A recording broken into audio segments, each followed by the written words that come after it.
Howdy, I'm Nate, and today we'll be looking at 6 cuts every woodworker needs to know.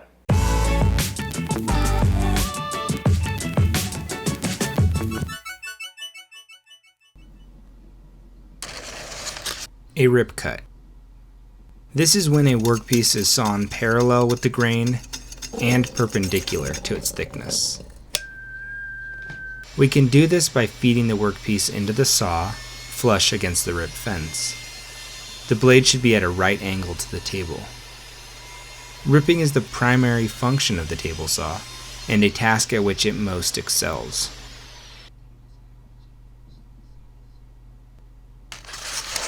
A crosscut. This is when a workpiece is sawn perpendicular to the grain and perpendicular to its thickness. We can do this by feeding the workpiece into the saw with the use of the miter gauge. The blade should be at a right angle to the table. Crosscuts are also commonly performed with a crosscut sled. A bevel rip cut.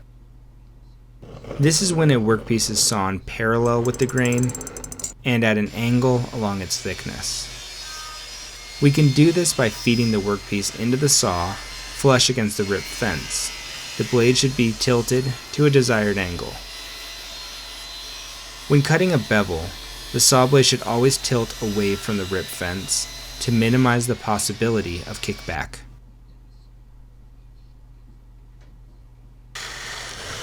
A bevel crosscut. This is when a workpiece is sawn perpendicular to the grain and at an angle along its thickness. We can do this by feeding the workpiece into the saw with the use of the miter gauge. The blade should be tilted to a desired angle.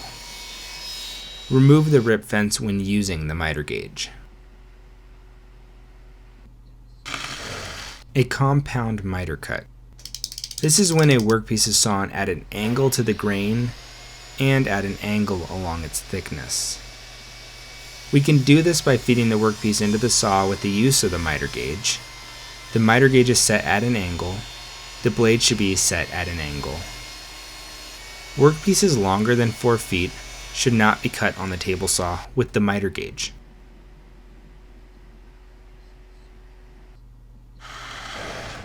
A miter cut. This is when a workpiece is sawn at an angle to the grain and perpendicular to its thickness. We can do this by feeding the workpiece into the saw with the use of the miter gauge. The miter gauge is set at an angle. The blade should be at a right angle to the table. When using the miter gauge, the hand closest to the blade is placed on the miter gauge, and the hand furthest is placed on the workpiece.